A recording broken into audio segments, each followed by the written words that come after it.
kita mulai. Bismillahirrahmanirrahim. Assalamualaikum warahmatullahi wabarakatuh. Waalaikumsalam warahmatullahi wabarakatuh. Semangat ya, harus Ya. jawab masih pagi. Ya. Ya, jadi semangatnya itu harus tinggi.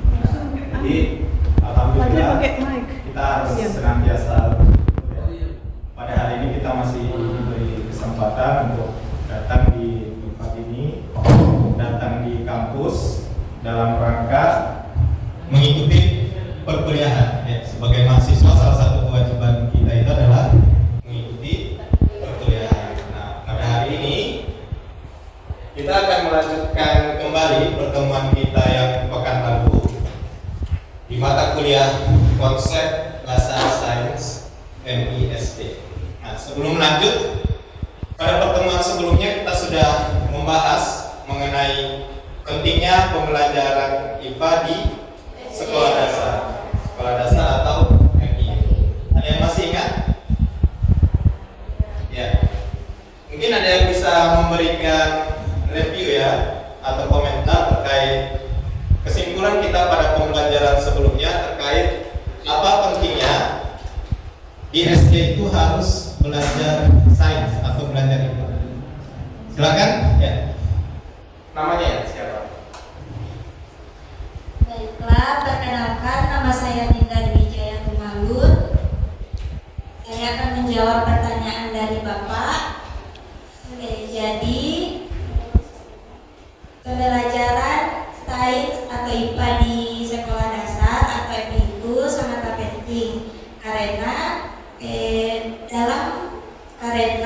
kita akan mendapatkan banyak manfaat dalam mempelajarinya dan mendapatkan pengetahuan tentang semesta alam dan seisinya, mulai dari makhluk hidup, tumbuh-tumbuhan, langit, bumi, dan masih banyak lagi lainnya.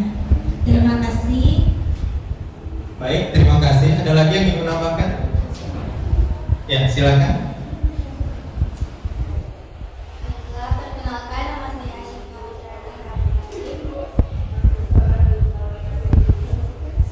yaitu untuk mengembangkan kemampuan murid dalam bertanya dan mencari jawaban tentang fenomena alam yang terdapat di sekitar mereka. Baik, tadi kurang lebih sudah merangkum ya hasil pertemuan kita sebelumnya. Jadi ada dua hal yang menjadi catatan saya ingatkan kembali. Yang pertama, untuk menumbuhkan pengetahuan peserta didik terhadap alam sekitar. Nah, karena seperti yang sudah kita jelaskan, objek kajian sains yang ada di MISD yang dimaksud dalam mata kuliah ini adalah pembelajaran sains yang relate atau berhubungan dengan kehidupan siswa sehari-hari. Makanya kenapa ini menjadi penting? Tadi sudah bagus yang dikemukakan oleh teman kalian bahwa salah satunya itu adalah untuk menanamkan berbagai keterampilan yang dibutuhkan oleh siswa atau peserta didik. Nah, keterampilan tersebut seperti yang sudah dijelaskan sebelumnya itu terkait dengan keterampilan proses sains dasar. Salah satunya yang disebutkan tadi adalah mengamati. Baik, sekarang kita lanjut pada materi kita hari ini, yaitu terkait dengan pengukuran dasar. Materi ini menjadi penting untuk dipahami karena materi ini menjadi dasar atau sering digunakan untuk mengetahui pengetahuan-pengetahuan yang lain yang ada dalam pembelajaran sains, utamanya dalam yang berhubungan dengan konsep-konsep fisika dan konsep-konsep kimia. Dalam biologi juga menerapkan beberapa konsep pengetahuan ini, misalnya dalam pengukuran pertumbuhan tanaman, kemudian berapa kadar nutrisi yang ditumbuhkan oleh tanaman supaya bisa tumbuh dengan optimal. Kemudian juga terkait dengan biologi termasuk analisis DNA. Semuanya itu menggunakan perhitungan-perhitungan berapa banyak enzim yang dihasilkan oleh tubuh dan lain sebagainya. Maka materi pengukuran dasar ini menjadi penting untuk diketahui karena untuk menjadi dasar sebelum melangkah ke pengetahuan-pengetahuan lain yang lebih kompleks. Nah, baik, materi apa yang akan kita pelajari? Yang pertama itu adalah yang terkait dengan besaran dan satuan. Jadi ada besaran, ada satuan. Kemudian kalau kita melihat lagi, ternyata ternyata besaran itu kita dibedakan menjadi dua, yaitu besaran pokok dan besaran turunan. Kemudian yang ketiga itu terkait dengan notasi ilmiah dan konversi satuan. Nah, jadi satuan dari satu satuan ke satuan yang lain itu bisa dikonversi. Mungkin kalau dalam kehidupan sehari-hari mungkin yang tidak asing itu istilah meter. Kenal meter? Sentimeter? Meter ke sentimeter bisa? Sentimeter ke meter bisa? Bisa. Jadi itu namanya konversi satuan. Kemudian yang terakhir itu adalah alat ukur. Nah, untuk mendapatkan senti, untuk mendapatkan ukuran meter tadi, yang digunakan itu adalah alat ukur. Jadi tujuan pembelajaran kita untuk memahami 4 hal ini tadi. Yang pertama tadi besaran dan satuan, kemudian besaran pokok dan besaran turunan, kemudian ada konversi satuan, dan terakhir itu adalah alat ukur. Nah, kita lanjut. Nah, ini ada yang tahu gambar apa di sebelah kiri ini? Mobil. Mobil apa? Ya, kalau laki-laki mungkin tahu, lebih banyak perempuannya. Ini mobil apa ini? Sering nonton balapan? Ya, ini mobil apa? Formula F1. Ya, F1, Formula 1 ya. Ya, kalau yang di Mandalika kemarin dia cuma motor GP kan. Ya, mobil belum, mungkin nanti ya. Jadi sekarang ini mobil balap Formula 1. Kalau ini gambar apa? Kira-kira mana yang lebih cepat? Yakin? Ya. Mana yang lebih cepat, mobil atau kuda?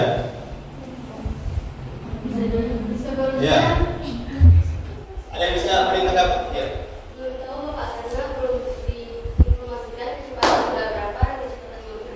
Ya, tahu sekali ya. Jadi belum bisa ditentukan mana yang lebih cepat karena ada informasi yang kurang. Apa? Ya. Kalau misalnya kecepatan ini 10 km per jam, kemudian ini 20 km per jam, tentu kuda lebih cepat ya. Ya, begitu pun dengan sebaliknya. Nah, jadi kita belum bisa menjawab pertanyaan ini karena belum ada informasi pasti yang diberikan. Nah, seandainya sudah diberikan informasi seperti ini, misalnya kecepatan kuda itu adalah 50, kemudian mobil Formula 1 itu adalah 250. Nah, ini kita sudah bisa tentukan ternyata mobil Formula 1 itu lebih cepat daripada.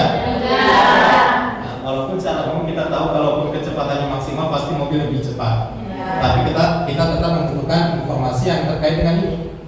Ya, informasi terkait dengan berapa nilai kecepatan. Begitupun dengan ini. Gifter Cina, jadi dia memecahkan rekor dunia pada olahraga angkat besi. Tahu angkat besi? Ya, besi yang diangkat ke atas kan. Nah, dari mana panitia tahu bahwa lifting ini dia telah memecahkan rekor dunia? Dari mana? Ya, dari ukuran berapa berat atau berapa massa besi yang berhasil diangkat dibandingkan dengan yang sebelum-sebelumnya. Setelah diperoleh angkanya, kemudian dibandingkan, maka diperoleh kesimpulan bahwa dia telah memecahkan rekor dunia. Itulah salah satu fungsi pengukuran dalam kehidupan sehari-hari. Nah, jadi kita bisa melihat bagaimana rekor dunia dipecahkan, bagaimana rekor dunia dihasilkan itu melalui pengukuran. Nah, apa yang kita sebut tadi, kecepatan, massa, itu disebut sebagai besaran. Jadi kecepatan tadi, kemudian massa tadi, itu kita sebut sebagai besaran. Nah, berarti besaran tadi ada dua. Yang pertama kecepatan, yang kedua adalah massa. Apakah besaran itu akan memiliki makna jika tidak memiliki nilai?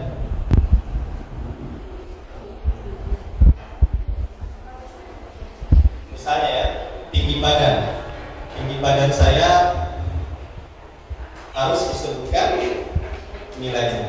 Tinggi badan saya misalnya 150. Apakah cukup seperti itu? Apa yang kurang? Ya, satuannya. Jadi sesuatu itu kalau kita melakukan pengukuran ada 3 poin yang perlu kita sebutkan. Yang pertama besaran. Yang kedua nilainya. Yang ketiga satuan. Jadi kalau 3 tiga-tiganya itu harus lengkap. Kayak tadi, kecepatan mobil 150 km per jam. Yang mana besar? Kecepatan mobil 150 km per jam. Yang mana besar? Kecepatan. Nilainya berapa? 150. Satuannya kilometer per jam. Jadi untuk memberikan informasi secara jelas dan lengkap, 3 poin tadi harus disebutkan ketika kita melakukan berikut. Nah, kembali ke konsep tadi. Jadi besaran itu adalah sesuatu yang dapat diukur. Kalau tidak dapat diukur, diapakan? Diukur. Ya, jadi kalau kita berbicara besaran, kalau tidak dapat diukur, maka bisa diukur. Nah, kita lihat ini. Ini ada besaran apa saja yang ada di sini? Panjang. Oke, satu-satu dulu. Panjang. Panjang diukur atau dihitung? Diukur. Mana yang diukur? Coba angkat tangan. Yang jawab diukur? Yang dihitung? Oh ya, tadi ada yang dihitung, sekarang berubah semua jadi diukur semua. Ya, jadi panjang diukur. Volume? Volume? Kalau luas? Diukur. Kalau waktu? Suhu? Kemudian berat? Dihitung. Masa? Masa. Kecepatan? Ya, bisa dihitung. Kita lihat ya. Ya, jadi luas itu dia dihitung. Apa rumus luas? Masih ingat? Panjang kali lebar. Berarti dia sementara yang naik diukurnya. Kalau panjang ini volume, suhu, berat, masa, kecepatan, bagian ini semua namanya besaran. Jadi besaran itu ada yang diukur dan ada yang dihitung. Nah, sekarang kita lanjut. Nah, ini bagaimana kalau cara menghitungnya? Pertama, kalau volume ini sudah umum sekali ini. Jadi volume itu adalah panjang kali lebar kali tinggi. Kalau luas, panjang kali lebar. Kalau berat, massa kali kecepatan tinggi. Kecepatan perpindahan kali waktu. Nah, jadi seperti itu. Nah, ternyata kita bisa melihat bahwa besaran yang satu itu diperoleh dari besaran yang lain. Nah, ini volume dari mana? Ada panjang. Panjang kan besaran juga sendiri. Luas juga diperoleh panjang. Panjang juga kan besaran sendiri. Sama dengan berat. Berat ini massa. Massa itu kan besaran sendiri juga. Perpindahan kecepatan itu ada waktu. Waktu itu kan ya besaran sendiri juga. Nah, jadi di sini ada besaran yang diperoleh dari besaran yang lain. Nah, itulah tadi yang akan kita pelajari bahwa ternyata besaran itu ada besaran yang mendasar, ada besaran yang diperoleh dari besaran yang lain. Nah, besaran yang mendasar tadi kita sebut sebagai besaran apa? Ya, besaran pokok. Nah, sementara yang diperoleh dari besaran yang lain disebut sebagai besaran atau turunannya dari besaran pokok. Nah, nih, jadi kita bisa bedakan ya yang mana besaran pokok, yang mana besaran turunan. Jadi besaran turunan itu adalah besaran yang diperoleh dari besaran yang lain. Nah, ini secara umum ini sudah kesepakatan ya, tidak perlu didebat lagi. Ya, kesepakatan para ahli pengukuran. Ya, jadi ada konferensi yang dilakukan di Swiss itu rutin itu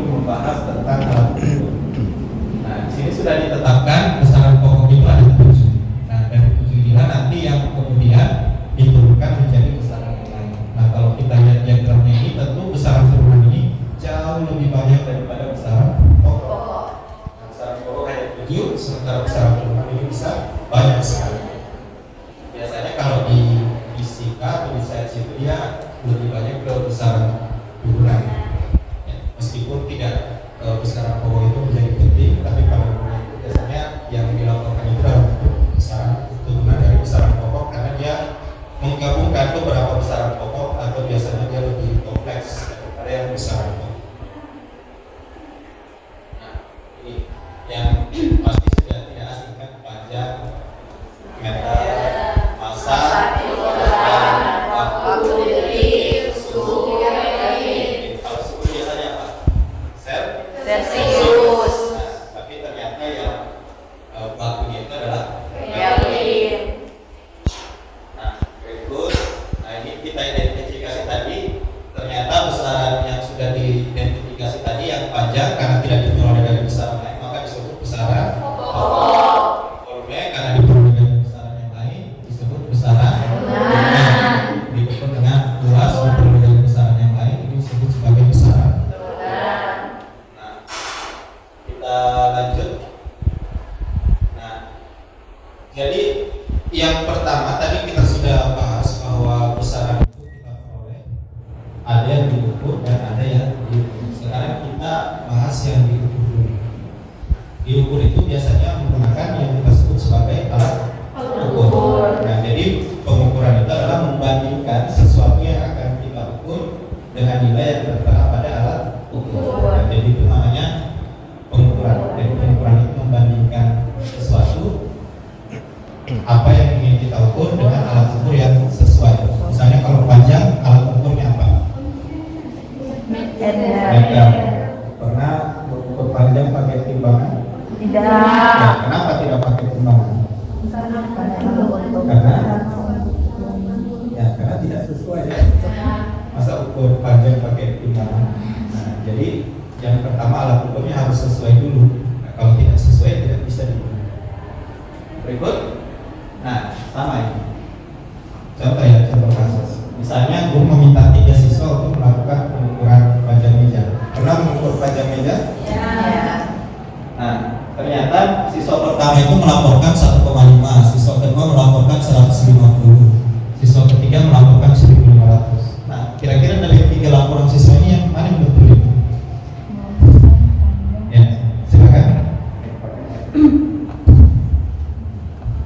Ya. Dari 3 ini mana yang betul? Belum kompak karena pada laporan 3 siswa tersebut ada informasi yang telah menghitung satuan waktu baik itu meter, sentimeter atau milimeter. Ya. Masih ingat tadi apa yang kita bahas di pertama? Ketika menyampaikan terkait dengan besaran ada 3 hal yang harus disebutkan. Yang pertama adalah besarannya, yang kedua adalah nilainya, yang ketiga adalah satuannya. Dari contoh ini apa saja yang ada? Yang pertama adalah besaran kan? Panjang. Yang kedua adalah nilai. Yang belum ada apa? Satuan. Ya, jadi bagus ya tidak lupa ya tadi. Cuma tes tadi ya, ternyata masih ingat apa yang kita sampaikan di awal tadi. Jadi ini ya, ketika satu melaporkan 1,5 meter, satunya 150 cm, yang satunya 1.500, maka hasil pengukuran ketiganya itu adalah sama. Jadi semuanya betul kalau mencantumkan satuan. Kalau tidak ada satuannya maka yang tadi ada keliru karena belum jelas ini maksudnya. Berikut. Nah, berdasarkan hasil pengukuran, orang lain yang tidak mengukur tadi juga memiliki kesimpulan yang sama. Kalau misalnya saya bilang tinggi saya 150, meskipun tidak lihat saya pasti punya bayangan kan? 150 cm, kira-kira segitu. Nah, itulah gunanya satuan tadi. Nah, berikut. Nah, dalam satuan itu ada namanya satuan sistem internasional. Kenapa disebut satuan sistem internasional? Karena dimanapun dipakai itu ukurannya sama. Jadi kalau tingginya di sini 150 cm, ketika ke Amerika tingginya sama, tidak akan berubah. Kalau diukur di sana 150 misalnya, kembali ke Indonesia tingginya tetap sama, tidak akan berubah. Karena alat ukurnya sama. Nah, berbeda dengan kalau kita menggunakan satuan yang tidak baku. Untuk satuan yang tidak baku apa? Jengkal misalnya. Kalau saya ukur pakai jengkal saya dengan jengkal tentu berbeda.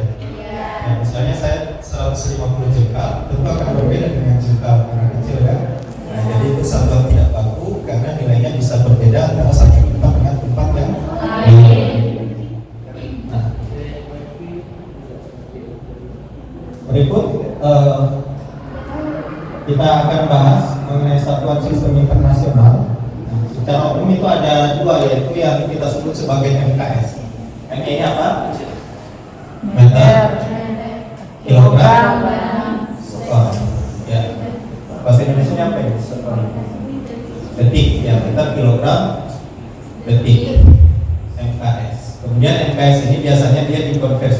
menggunakan sistem CGS, Centimeter Gram Sensor. Makanya ada dua sistem internasional yang biasa diakui, MKS, CGS. Meskipun kalau kita ke luar negeri, biasanya satuan yang digunakan itu berbeda. Misalnya menggunakan satuan kaki. Pernah naik pesawat? Belum. Ya, para penumpang kami itu mati. Sekarang kita berada di ketinggian 5.000 kaki. Itu kakinya siapa? Nah, seperti itu kan maksudnya. Jadi 5.000 kaki, jadi kaki itu fit. Jadi dalam istilah penerbangan, dia lebih umum menggunakan istilah kaki. Kemudian yang naik kapal pernah perahu. Ya, itu biasanya kecepatannya dinyatakan dalam knot, ya, atau berapa knot kecepatan kapalnya. Kalau yang umum kan tadi berapa kilometer per jam. Kalau yang ada di speedometer atau speedometer yang di motor itu, yang di depan itu biasanya kilometer per jam. Jadi beda alat transportasi, beda cara mengukurnya. Itu sebenarnya untuk mempermudah saja. Berikut, nah ini standar untuk satuan pajak ini yang paling banyak berubah dari tahun ke tahun. Nah, yang pertama itu standar satuan pajak itu diukur melalui kota Paris. Mentang-mentang ini ya apa? Pertemuannya di Paris. Jadi mereka menyimpulkan bahwa mengukur pajak itu harus melewati kota Paris dulu. Yang seandainya di Manado mungkin, ya mungkin nanti harus lewat Manado dulu baru bisa diukur berapa pajak. Nah, ini satuan yang pertama dipakai sampai akhir abad ke-19. Yang kedua, ini berubah lagi. Nah, setelah dinyatakan bahwa metode pengukuran tadi yang melewati kota Paris tidak akurat, selanjutnya itu digunakan metode jarak dua goresan. Jadi ada goresan di bawah bottom, namanya itu platina dan iridium. Ini nama metalnya, nama logam ini campuran dari dua metal platina dan iridium. Dibuat dua goresan itu jarak 1 meter. Nah itu definisi. Kemudian berubah lagi. Nah ini yang dipakai sampai sekarang itu menggunakan jarak tempuh kecepatan cahaya. Jadi yang standar satuan pajak itu dia selalu berubah-ubah dari tahun ke tahun. Tapi yang kita pakai sekarang karena ini hasil kesepakatan ini tidak berubah. Jadi nilainya itu selalu konstan, selalu tetap, sehingga definisi ini masih dipakai sampai sekarang. Nah ini yang tidak berubah satuan massa. Jadi logam ini besarnya 1 kilogram. Ini disimpan di Prancis, Paris lagi.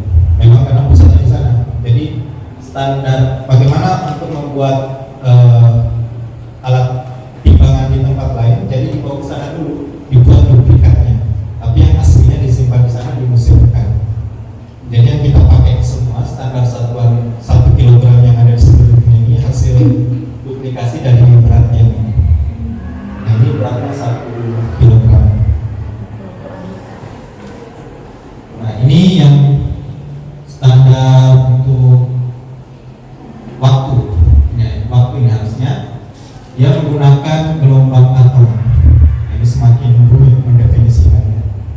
Nah, jadi 1 detik itu waktu yang diperlukan untuk berosilasi sebanyak 9.000, bukan 1.000, miliar ya.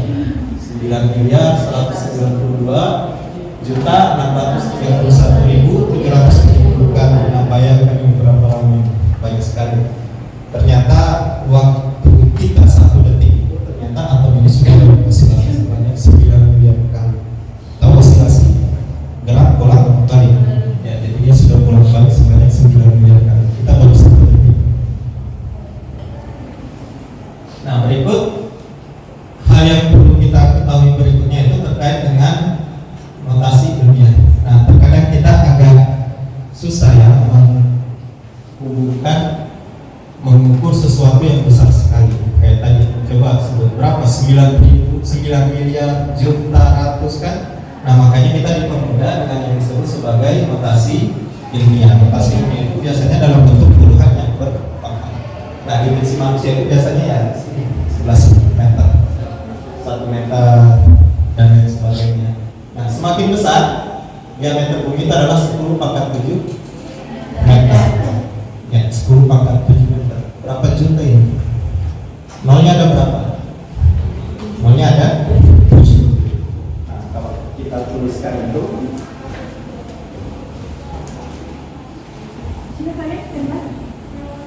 nolnya ada 7, 10 juta.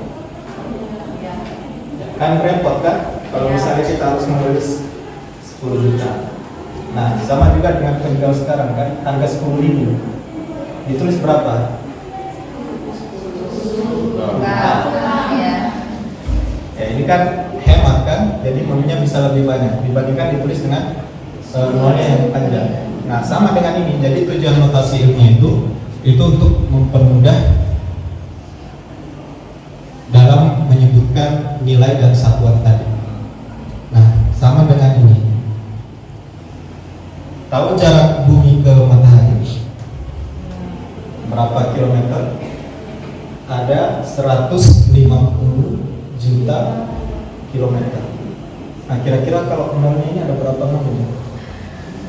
150 kilometer. Kalau mau dalam meter berarti tambah lagi 150, kan banyak sekali. Ya, ini disederhanakan disebut sebagai 1 SA, 1 satuan astronomi. Jadi kalau ada yang tanya berapa jarak bumi ke matahari rata-rata, jawabannya adalah 1 SA. Itu kan lebih gampang daripada 150 juta kilometer. Nah, itu untuk mempermudah dalam penyebutan sesuatu yang nolnya banyak. Nah, maka digunakanlah notasi ilmiah. Nah, berikut. Nah, ini contoh 1 mikrogram. Nah, ini massa partikel debu. Kemudian ada 1 miligram, massa sebutir garam. Kemudian ada 1 gram, ini massa penjepit kertas. Nah, jadi dengan menggunakan ini, itu dalam penyebutan itu kita lebih mudah menyebutkan ukuran-ukuran. Berikut. Nah, ternyata dari notasi yang satu ke notasi yang lain itu bisa kita konversikan, bisa kita ubah. Ini satuan hitungannya, kilometer. H ini apa? Kilometer per jam. Kita bisa ubah, bukan kos ya, hour. Ya.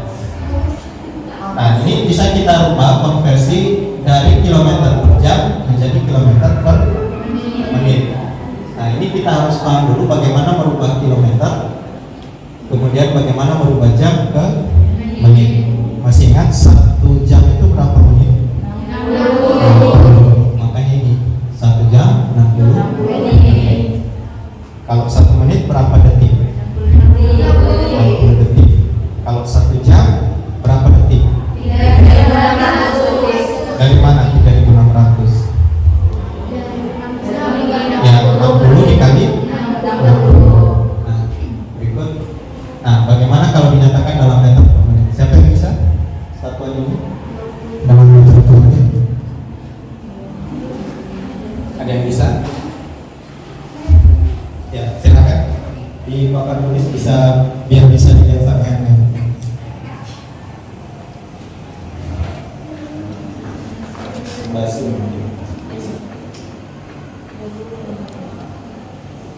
Jadi kita akan mengubah satuan. Jadi kita sudah bisa mengkonversi karena tidak semua bisa dinyatakan dalam kilometer.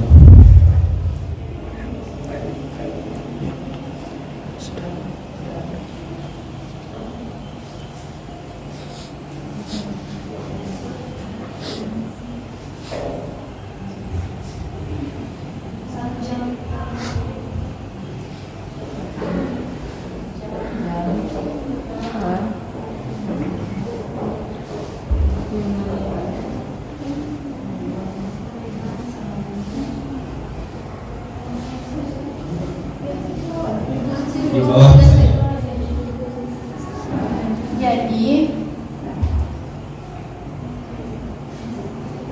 2P. Jadi ubah dulu 1 jam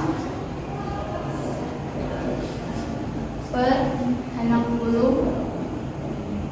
detik. Terus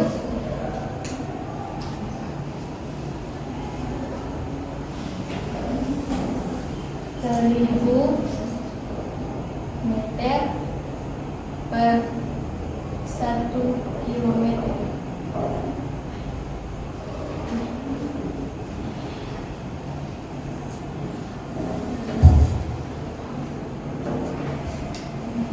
Jadi 20 dikali 1 jam dikali 1000 meter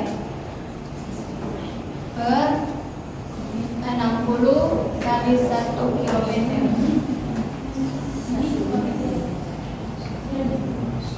Jadi kan kita sudah tahu 20 angka berapapun dikali 1 tetap angka tersebut tidak berubah. Jadi 20 dikali 1 tetap 20. Jadi 20 kali 1000 per sama juga 60. Jadi hasilnya 20 kali 1000 20.000. Jadi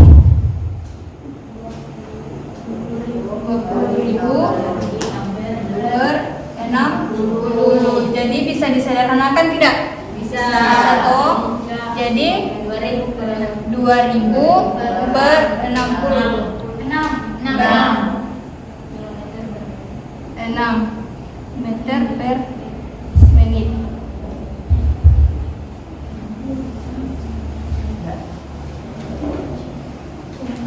Oke, terima kasih. Sudah betul ya? Ya, cuma isi putar yang keliru. Di sini harusnya ada yang menit, bukan? Ya, karena 1 jam itu 60 menit. Nah, tapi ke bawahnya ini sudah tepat. Dan jangan lupa ini satuan. Ya, baik. Jadi kita sudah bisa tadi melihat bagaimana cara mengkonversi satuan. Nah,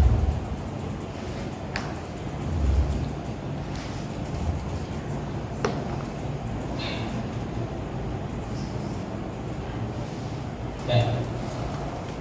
Jadi sebelum kita lanjut, tadi ada beberapa hal yang bisa kita simpulkan. Yang pertama itu adalah terkait dengan besaran dan satuan. Nah, jadi yang pertama, besaran itu adalah sesuatu yang diukur dan mempunyai nilai. Kemudian besaran kita bisa bedakan menjadi besaran pokok dan ada besaran turunan. Besaran pokok ada berapa tadi? Ada 7. Di luar dari besaran pokok kita sebut sebagai besaran turunan. Kemudian yang kedua, kita bisa mengkonversi satuan dari bentuk yang satu ke bentuk yang lain. Contohnya tadi ini dari kilometer per jam kita bisa konversi ke satuan meter per menit. Nah, sekarang terakhir sebelum kita akhiri perkuliahan kita pada hari ini, biasa kita berikan oleh-oleh tugas untuk dikerjakan di rumah masing-masing. Nah, silakan kalian membaca jurnal pengabdian di Aksiologia terkait dengan Bina Masyarakat Muslim di Sidoarjo, Kota Manado. Utamanya itu yang kalian perlu baca itu terkait dengan pengukuran arah kiblat. Nah, jadi salah satu manfaat kita mempelajari metode pengukuran itu adalah kita bisa mengaplikasikan dalam kehidupan kita sehari-hari. Nah, silakan baca di sini di artikel yang ada di sini di poin yang ketiga yang terkait dengan pengukuran arah kiblat. Nah, kemudian apa yang perlu kalian lakukan? Yang pertama itu adalah dengan memanfaatkan fitur ukur jarak yang ada pada Google Map. Nah, silakan kalian periksa arah orientasi kiblat masjid atau musola yang ada di sekitar tempat tinggal atau tempat kos. Nah, silakan dikoreksi, silakan dilihat, bukan dikoreksi ya, memastikan apakah arah kiblatnya itu sudah sesuai atau belum. Nah, bagaimana cara melakukannya? bisa dipahami? Ya. Jadi ini tugasnya nanti silakan dikerjakan nanti secara individu. Buka Google Meet, Google Map, nanti dilihat di situ bagaimana cara membuat. Sehingga nanti kalau misalnya sudah diterjunkan ke masyarakat, tiba-tiba disuruh minta ukuran kiblat, itu kalian bisa lakukan secara mandiri. Baik, demikian. Ada pertanyaan terakhir? Tidak ada? Ya. Kalau tidak ada pertanyaan, kita cukupkan perkuliahan kita pada hari ini pada topik besaran dan satuan. Kemudian untuk pertemuan selanjutnya kita akan bahas materi terkait dengan gaya. Untuk itu, seperti kesepakatan di awal, sebelum kita masuk kuliah itu ada tugas mandiri yang harus dilakukan, yaitu membaca materi terkait dengan gaya dari buku-buku yang sudah direferensikan, yang sudah diberikan pada awal pertemuan kita. Silakan dibaca nanti, sehingga nanti